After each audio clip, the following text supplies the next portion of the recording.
不被大风吹倒这个书名，大家其实知道是来源于您在22年的时候，您是发了一段视频在网上，主要是讲了一个故事嘛，就讲这个我童年时候跟着我爷爷去割草的一个故事。就是祖孙2个人，面对着一场突然而来的龙卷风，他们本来可以躲到一个低洼的地方，像鸵鸟一样躺起来，是吧？但最终他们还是选择了这种迎风而立，是吧？始终站在这个地方，所以这个画面还是给我留下了很深的记忆了。那么后来把它概括了一下，就是不被大风吹倒，是吧？然后那个林老师之前还说了一句话，说特别好。他说就是您的作品里面表现出来那种中国人从地底下生长出来的那种韧性，确实大风吹不倒。因为莫言老师，我觉得他的每一部小说里面都有一个大风吹不倒的人，那种强韧很给人以力量感吧。你们有没有那种就是人生中好像快要被大风吹倒的时刻？如果有的话，后面又是怎么战胜这个大风的？这要回顾起来太多了哈！你像我现在这70岁了，是吧？70岁这个多么漫长的一段时光啊！但是想起来，在这个人生的各个阶段，都会遇到一些困难的时刻、沮丧的时刻，是吧？比如说我这个让我难以忘却的记忆的，就是小学没有毕业，就是辍学了，是吧？一个孩子嘛，沉重的体力劳动干不了，只能去放放羊啊，放放牛啊。实际上还是感受到一种内心深处的强烈的一种孤独感，是吧？而且你感觉到这个时光漫长的无法排解，跟牛也无法交流，跟羊也无法交流，跟大自然好像也没有什么可以交流的东西。但是后来也就是因为阅读给了我这个新的力量啊。当然那个时候书也比较少了。我对这个每个村子里谁家有一本书，有一本什么样的书，这样的信息掌握的还是非常多。所以当我在19岁读完了这个《三国演义》，是吧？我就感觉到我是读过三国的啊，我是读过钢铁是怎样炼成的啊，我是读过红岩的，我是读过林海雪原的，读过青春之歌的啊。书中这些英雄好汉们也给我们一榜样，给我们一启发，是吧？所以我想还是靠阅读读过了这么一个一个的坎儿。后来像这个走上文学道路之后，那也经常是感觉到没有什么希望啊。你想我1978年在部队的时候，开始拿起笔来学习写作，到处投稿但是屡投不正啊，是吧？每次都被退回来，原样退回。当时最盼的就是这个摩托车响，因为我们当时在这个山东黄县的农村里边。每天都是有公社的一个邮递员骑着一个很小的摩托车来给我们送信送报，特别喜欢听到他的摩托声，因为有可能带来信件。同时又特别怕这个摩托车，是吧？来了以后很可能带来的就是一个大包，就是我寄去的稿子退回来了，是吧？但是后来还是一直坚持，最终终于在这个1981年我在保定的时候收到了一个来自编辑部寄来的一个薄薄的一个很小的信封，心砰砰乱跳啊！这会儿有戏了啊！撕开一看，果然是一张编辑部的便笺，上面写着某某同志，你的什么小说读过了，基础很好，下星期来编辑部一探吧。能感觉到这个真是抬头看天，天突然变得格外的蓝，是吧？云也变得格外的白啊，周围这个荒山野岭也变得非常的美好啊。那么这样一种喜悦，主要还是来自坚持啊，来自就是说感觉到绝望的时候，坚持下去，就来了，看到了希望。是的，林老师有没有人生中这种就是所谓被大风吹倒的、快要吹倒的时刻？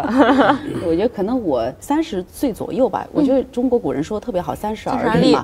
但30你要而立的时候，其实风挺大的。那时候你要生孩子了，就孩子还不到1岁的时候，父亲的这个去世啊，然后我自己跟家人也分开啊，我当时就觉得哇天哪！在非常短的时间之内，要经历一个是生离，一个是死别嘛，对吧？当这2件事情同时到来的时候，那就是我要遇到的这个大风嘛。对。然后这个时候呢，有2点，第一个就是一定是关注于小事情。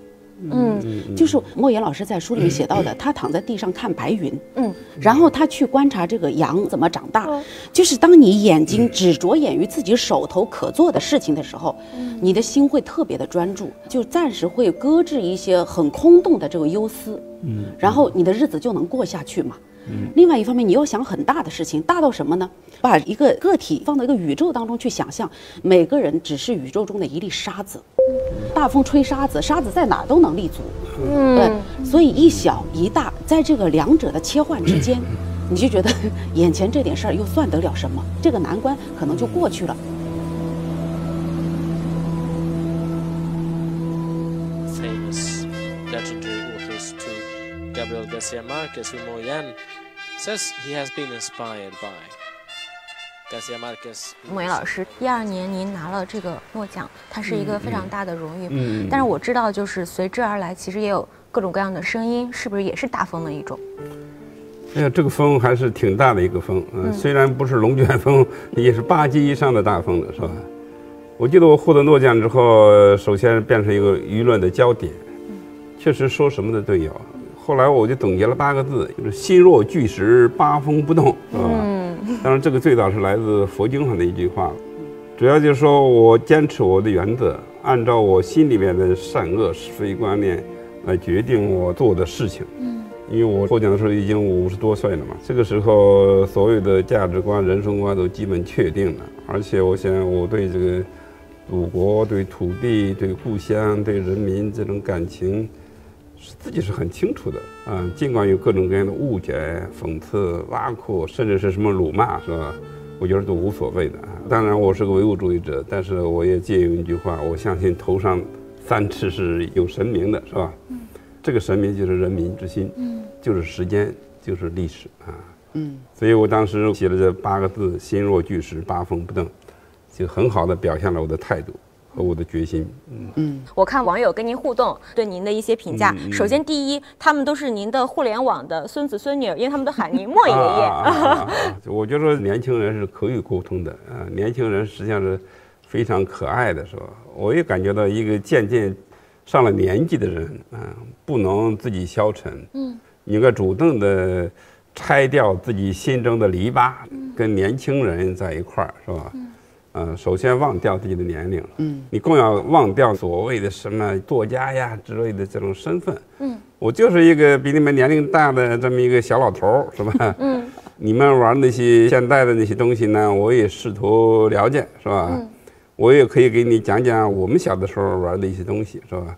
后来很多的留言，我每次看了以后就感觉到很高兴，心里面非常温暖。叫爷爷的人那么多。然后说到就是这本书里面我说的那个友谊的那个地方，还有一篇是写史铁生的嘛。您说就是虽然他在人生的低处，但是他的精神是像这个雄鹰一样翱翔在云端之上的。然后包括网上网友他们就在问嘛，说就是当年把史铁生老师扛上火车的人，是不是也有您的份儿？有啊，我们的中天恐后啊。以抬史铁生为荣耀的是吧？就怕捞不到自己抬，是吧？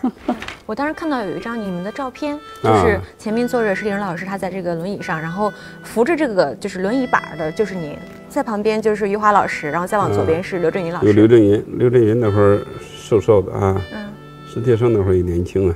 农村有句话叫做当着矬子不要说矮话，你要避嫌的是吧？因为往往有的身有残疾的人他特别的敏感，是吧？那铁生他确实没有这样，他是一个悟透了一切的人，是吧？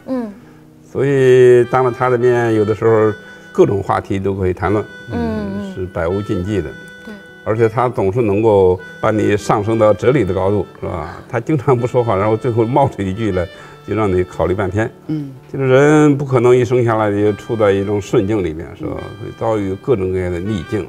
那有的人一出生可能就被大风吹得要趴到地上了，那么在这样一种困境下，怎么样坚持下去，怎么样活下去，是吧？那就是要靠对未来的希望，靠不断的奋斗，通过自己的努力向梦想来靠近，是吧？这也让我想起了有一年我去这个长白山，看到这个植物的这种群落啊，你像在500米以下的地方生长的这种阔叶林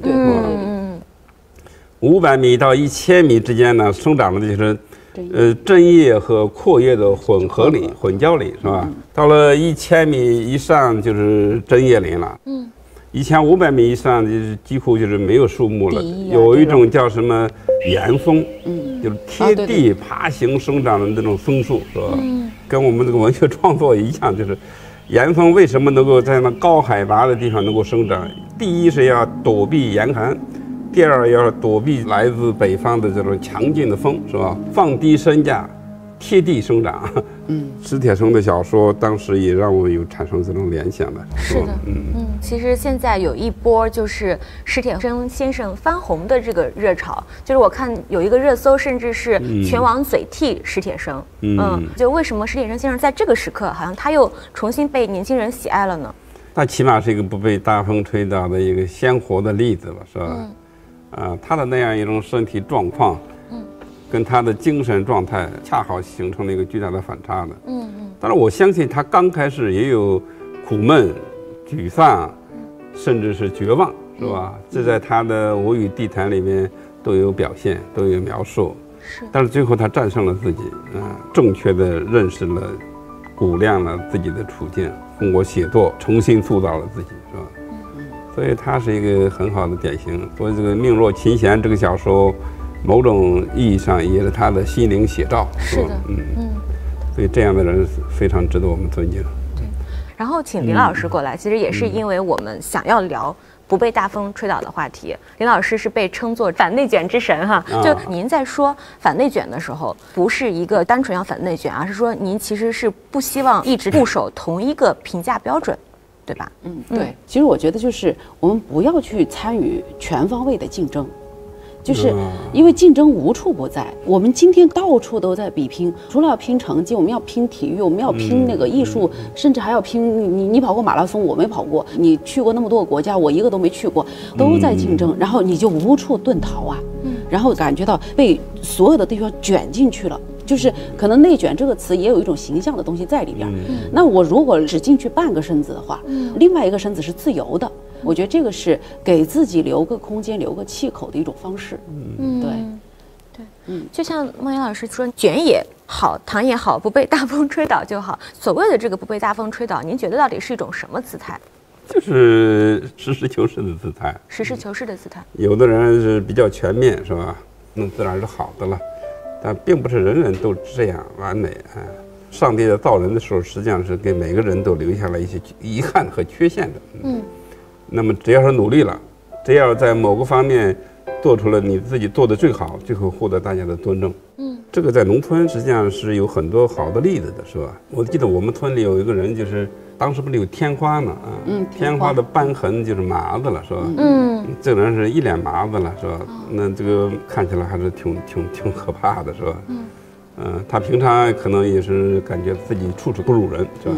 但这个人有一技之长，他会纺绳子纺绳，他会就各种芎和麻就纺成这个很漂亮的绳子。每年到了这个农闲的时候，这个生产队里要准备明年的生产工具啊，就要把这个麻和芎纺成来年用的什么车辆用的绳子啊。这时候周围几个大队的都拿来麻让他纺。这几天的时候，这个人是，哎呀，非常的自豪。腰也挺直了，是吧？说话声音也大了，气质一使，命令是吧？命令队长，命令会计给我干嘛？提桶水来，把绳子润一润，是吧？然后你帮我摇一圈，是吧？他的高光时刻，大家也感觉到他确实是了不起。那我想一个人每年当中有这么几天属于他的，有自己的高光时刻也就够了，是吧？你未必非要去追求你做不到的事情。